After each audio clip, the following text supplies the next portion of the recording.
Hi, everybody. Welcome to our regularly scheduled Friday get together. We're so glad you're here. I'm so glad to be here with you, Gail. I'm I'm glad to be here too, Leslyn. It feels like it's been a few minutes since I've gotten to talk to you. I know it's been a whole few minutes. I know.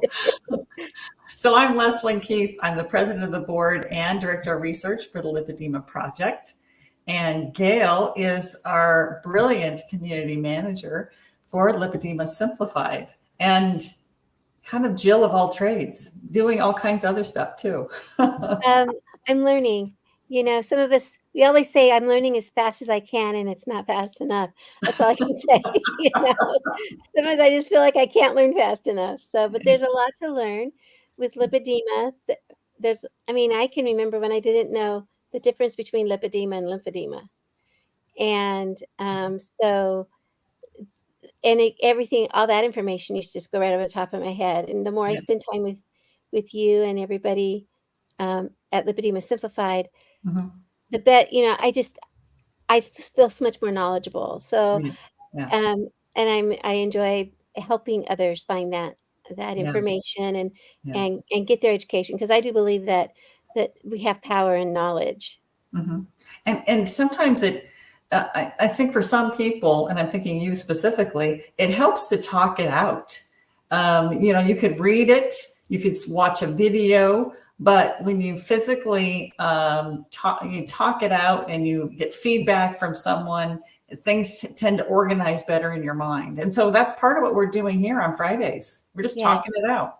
When I was teaching middle school, one of the things I came up with the 6 levels of understanding, and Mm-hmm. it always started at 0, right? I mean, this is like I have nothing. I haven't even heard the term lipedema before, right? I don't have a clue. And then as you go, by the time that you get to level 6, the 6th level of understanding, I mean, you're not only are you teaching others about it, but it's like it's become your passion. You eat it, sleep it, drink it, Yes. and you have no doubt whatsoever that you're functioning well with whatever you're learning. Mm-hmm. And it's kind of cool, because it's better than going, I don't get it. It's like, I know this much, right? Mm-hmm. And so that's Yeah. kind of what we do Yeah. with all of our events, our conferences, Mm-hmm. everything that we do. It's all about education.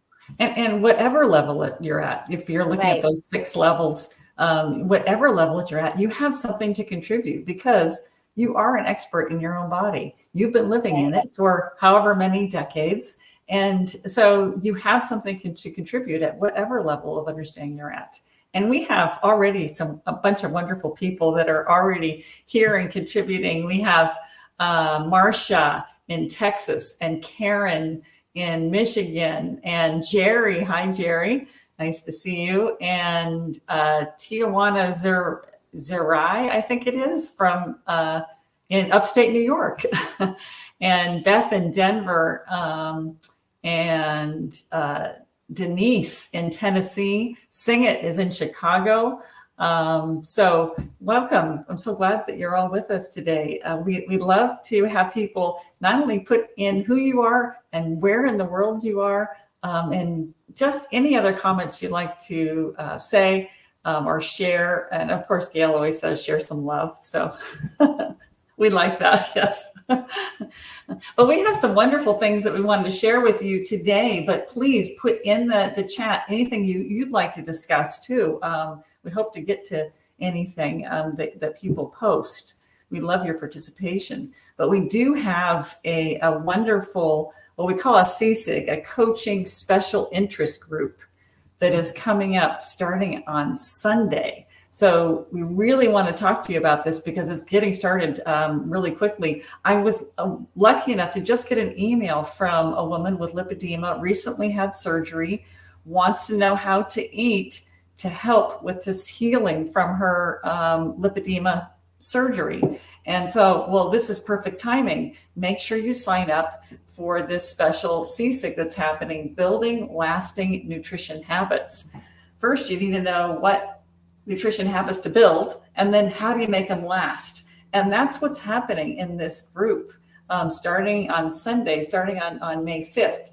But it's not only Sundays, but it's also Fridays, getting extra coaching on Fridays. But Sundays is an actual really learning stuff that's happening. Gail, you're running this thing. Tell people more about it. It's so Carrie Reedy, nutritionist, and I are going to be doing this particular we call it a CSIG, Coaching Special Interest Group. And so we have a nutritionist on staff with us, and then all of the coaching expertise that I have built. And so we are trying as hard as we can in this to give you a very practically used um, a useful method to develop your own plan.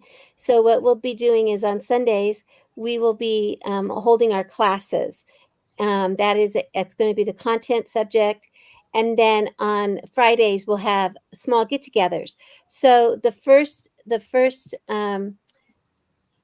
day one, session one, which is Friday, is going to be crafting your own unique nutritional life. Sunday. Did I say Monday again? You said Friday, but it is so Sunday, May 5th is session one. Okay. Yeah. Sunday, May 5th is session one. And we're going to be holding a class, and it's called Crafting Your Unique Nutritional Style. So you're going to discover what you need to start working on for yourself. And you'll have access to a nutritionist at that point. And then on Friday, we will have coaching where you can come in, talk to us, get your questions answered. And that both of these are going to be both Sundays and Fridays will be at 7 p.m. Eastern. Yes. Yeah. Session 2, we are going to go a little deeper into your nutritional pathway and find where your pitfalls or your what are they called, potholes are, where you get stuck, where you break an axle, if you hit it, speed bumps, those sorts of things, Yeah. So it's a pathway. We're going to help you discover where some of your pitfalls might be, where you might struggle a little bit. Right. And because when people talk about things not being sustainable, it's usually because there's a pitfall that they have a hard time navigating. Right. 1 or 2, 10, but there's usually one major pitfall that you have a difficulty with. And because you building your nutritional plan should be sustainable because you're building it to fit you. Right. Yes. Very well stated.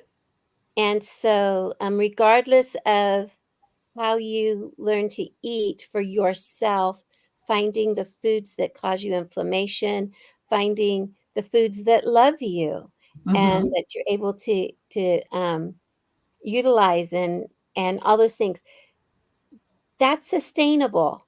Yes. If you love this food and you know that you love it, that's sustainable. So that's one of the things that refining your pathway is important for.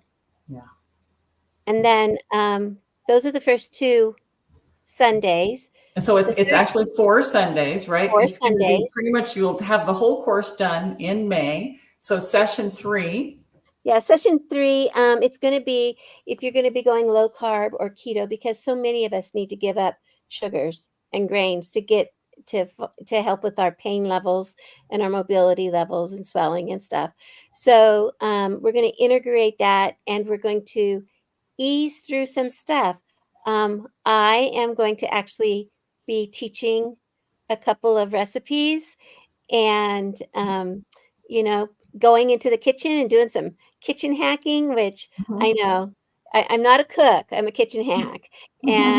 But, maybe taking your favorite recipes and making them with foods that love you rather than just sticking it out or eliminating that particular recipe altogether. We're going to be doing what we call it ketoizing it, but it could be low carb. excising it or possibly getting grains out of there if you have issues with celiacs or whatever. And so we're gonna be doing some kitchen hack recipes and stuff like that Yes. Yeah. on that. And then session 4, the final Sunday, which is Sunday, May 26th, we're going to talk about how you personally can make this your sustainable pattern. Now, we do know that when we have an eating pattern that we do, it's not necessarily forever.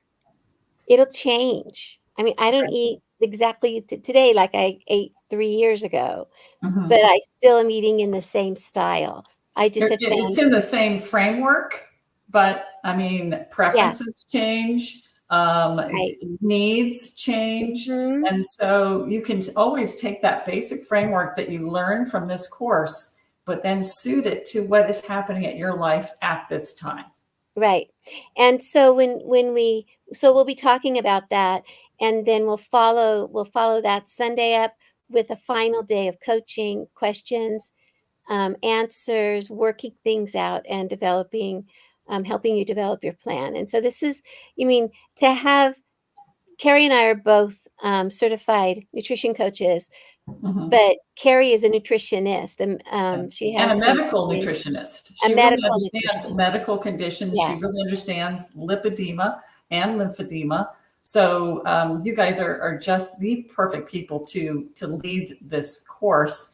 You are a graduate of the NOACS Nutrition Network Yes. course, and so you guys really have what it takes to lead this course. Siobhan Huggins and I will be guest speakers at a couple of the sessions. So you can see here the link to the page that you'll be getting this, so you can look at all the information about the different people that will be facilitating the classes, and also how to register. But really, you're getting 8 sessions with us all in May. Right. May 5 to May 31, 8 sessions, and you're going to learn a lot. You know what I'm really excited about is those of us who live in the northern hemisphere are entering summertime pretty soon. Yes, Hopefully, it's a little cold still, and yeah, that we're going to be having barbecues and gatherings, and we're going to be doing traveling and those things, and we'll be talking about how to navigate all of that. And then those people who are living on this in the southern hemisphere, hmm it's coming up to winter time, and hmm with winter, so often we change our eating habits again. yes, We get into more soups and stews and right, more heavier comfort foods and things like hmm that. And so hmm we really want to be able to make sure that you have something that you can turn to, that you have the skills and the support.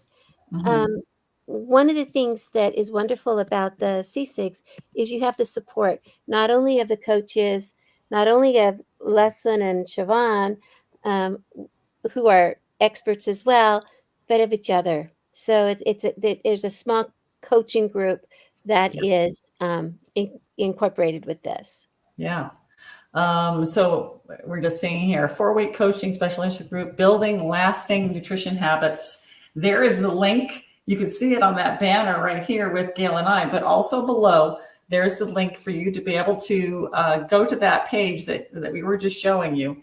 And it has also the button to register. Yeah. And get started. Yeah. Get ready for the next season of your life. Get started starting on Sunday. Yeah. Um, yeah, It's going to be um, fulfilling. yes, You will find something in there regardless of where you are in your nutrition journey. yes, yep, So, and thank you, Catherine, for popping that thing up here. yes, I just yes, wanted to make sure that they could also see when the dates were, so if they were curious. yeah, And the other thing yes, that comes with this is you get recordings. You have access to the recordings yes, for a certain length of time, and you're able to reach out to all of us and be part of a group and a support group yes. with this. Yeah. And so, yeah, and that's really important because even though we're packing all this into 1 month, um, people are not always available for every single one of those meetings. So don't worry, this is still going to be exceptional for you, even if you have to miss a session or two, because the recordings are there and because all the facilitators are accessible to you. Email us. And we're going to be really working a lot to help you individualize this just for you if you're a part of this group. And we really look forward to working with you. So please register today.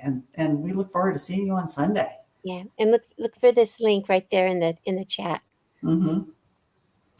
And thank you for everybody who's posting in the chat. Love to help you out and converse with you. Marcia puts in there, my lipedema is hurting today. My has pain in the legs. She could tell it's going to rain. And also consider about the impact of nutrition on your pain. We've been talking about that a lot. And there is certain foods that I think are universal to most people. Seems like sugar and grains seem to cause pain for a lot of people. But then there's also some foods individual to you. And that's another thing this course is going to help you figure out. What things can you experiment that might be contributing to that pain? Because I would say that's one of the central things we try to help people with is how to lessen and manage your pain. This is a big issue. Yeah. Yeah. In fact, I think that all of us could handle lipedema if we could just get rid of the pain. Yeah. Right? Yeah. Because the pain robs us of our mobility. Yeah. And so much and quality of life. Yeah. Yeah, and quality of life. And so often we don't understand that it's pain because we've lived with it for so long. That, I mean, we are, especially those of us who have obesity, along with lipedema and the swollen ankles and everything, and we just have dealt with it forever. But it's when you start to lose your mobility Yes. that, or you get, or you just can't. So maybe you've lost almost all mobility. It feels like you just can't go anywhere anymore. And it just isn't, because of the weight of your legs. It's because of the pain and the inflammation. And so that's one of the things we do with Lipedema at Lipedema Simplified is we help you find avenues of self-care. Modalities that you might be able to incorporate in your daily lives to help you get rid of some of the pain, regain your mobility, get your life back. Live well, even though you have a diagnosis of lipedema or believe that you have lipedema. I mean, there's a lot of people that are still trying to chase that diagnosis, and it's a challenge. I see that Winetta is also posted, prioritize clean protein for accelerated healing. That is, protein's a big part of healing. And so those types of things we're going to be really talking about in the course coming up. I want to bring up Sing It's comment. Yes. Sing It went to her first therapy session Tuesday. Was great learning manual techniques, but said that low salt, high fiber is the suggested diet. How would you address this, Leslyn?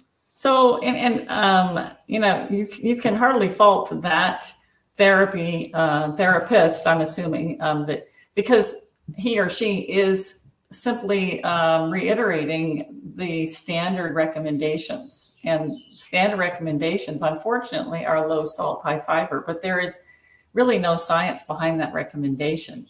And so I would say that especially if you're trying to reduce your sugar and carbs, to go on a low salt, when you're doing that, you can get dangerously low salt. I mean, that's land in the hospital because you don't have enough salt in your body. We need salt, a balance of salt and potassium just for our muscles to contract. So, and remember, your heart is a muscle. So, being low salt is not good if you're restricting your carbohydrates and sugars, which I think everybody wants to do. And then high fiber, some people it works okay, and some people no. Some people it really plugs them up, and it can really slow your digestive tract and cause you GI problems. So it's very individual, and trying to see what level of fiber works for you. For me, I prefer no fiber, but someone else may prefer a moderate to high fiber. I don't know how much mine is. Is that moderate? You're What I having slightly more than me. I'm slightly more than you, right? Yeah. So what I find often, and some people really they feel good on fiber, Yeah. with salad or with roasted veg, quite a few roasted veggies and things Mhm. like that. And I personally, because I've died all my life, I don't want the Mhm. lettuce. I'll take the veg on top, but I don't want the lettuce because it's like it puts my brain in the wrong space. And so I just go, Mhm. yeah, don't give me salad. But what I find is that when we go through these courses, when we go through the C6, people start realizing, oh, I can have salad. Just because Gail's mostly carnivore doesn't mean she says everybody should be, right? Right. Right. Um, so and even my husband, he'll say, "Can I just have some veggies sometime?" And I'm thinking, "Yeah, just I forgot. I I forgot didn't about limit those." myself. I forgot. So yes. Yeah.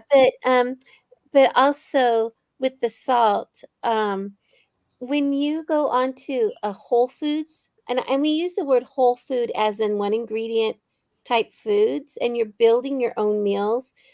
Let's say you have your protein and it's a whole item, and you have your vegetable, and those are whole items, right? It's not a processed diet.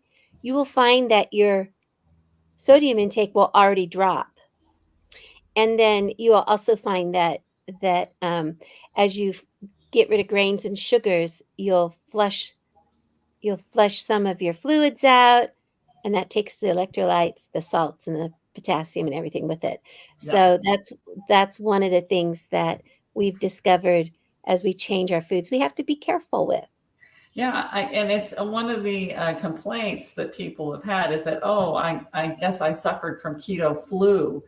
And keto flu, in many cases, so-called keto flu, is just because what you just said, Gail, is that you flushed out all of your electrolytes. So it makes you feel exhausted, headachy, and so it really doesn't feel good. And because your body is saying, this is emergency, I need electrolytes. Yeah. and so that is something that it's important to know. If you're going to drastically change the way you eat, you got to know how to make other adjustments too, to make sure you don't suffer that kind of feeling really, really bad. Yeah, Um, and seeing it does continue with this conversation. Yes, I'm yes. keto. It's funny how she says dangerously close to carnivore. Oh, um, and she said, "I just said okay," and dismissed it. Several surgeries on the colon, and no thanks to that No fiber. thanks on the fiber. Yep, yep. Yeah, and Definitely. My one and only colonoscopy, and this may be too much information, but my one and only colonoscopy from after being on a carnivore diet was I was completely clean, nothing to be seen there. So I do think that it's better for your colon not to have any fiber, but it is a very individual thing.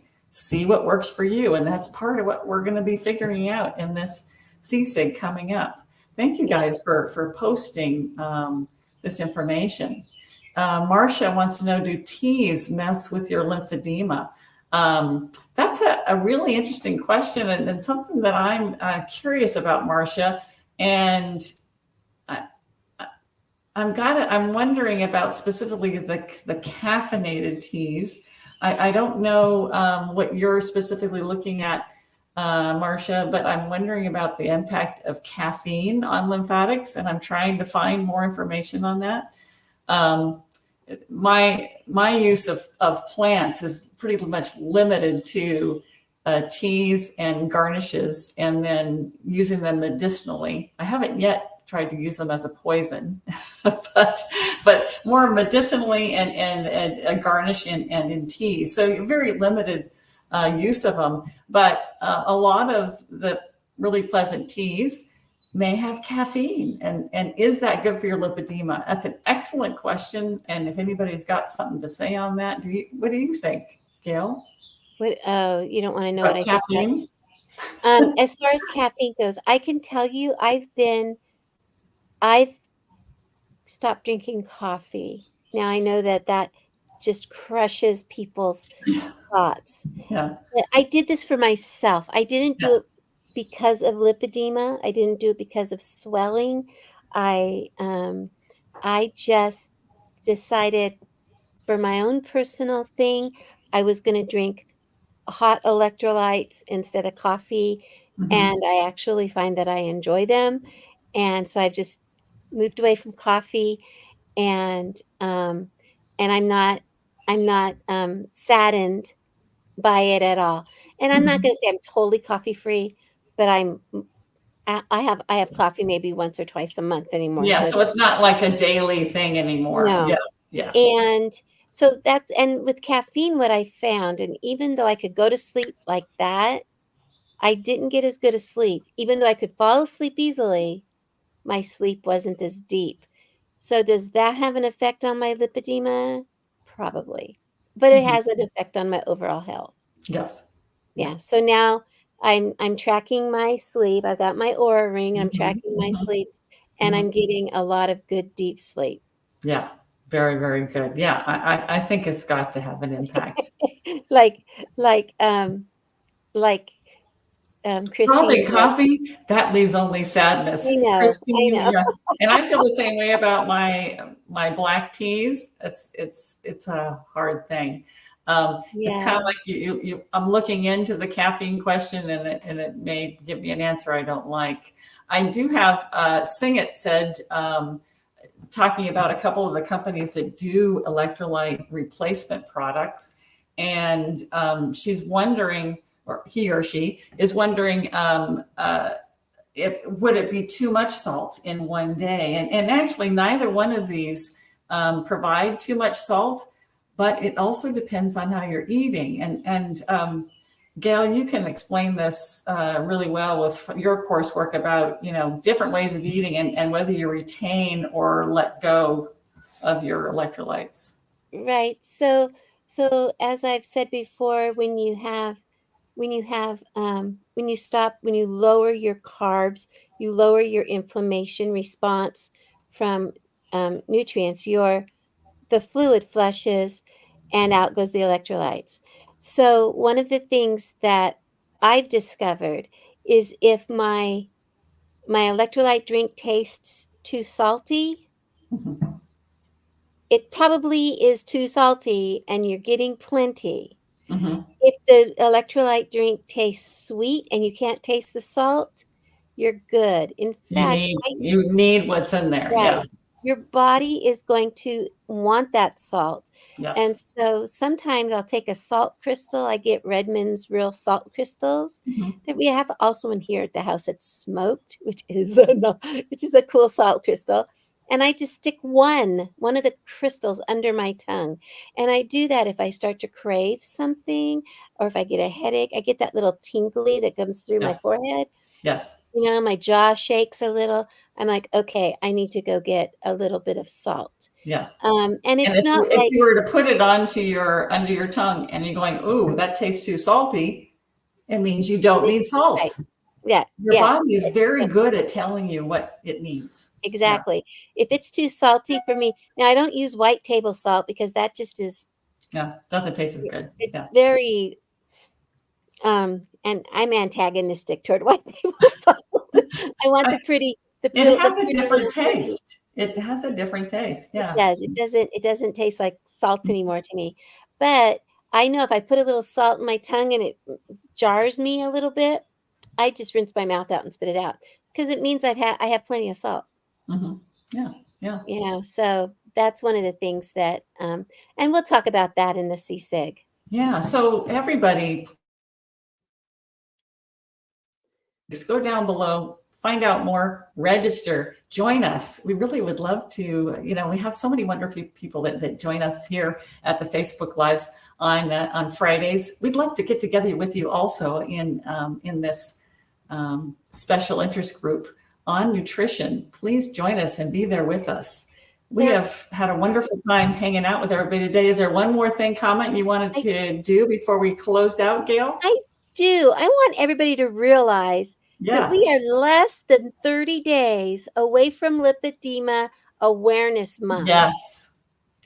And we are going to have heart to heart, soul to soul, person to person, in-person meetings.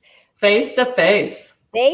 Heart to heart, face to face, hands being held, if you want to.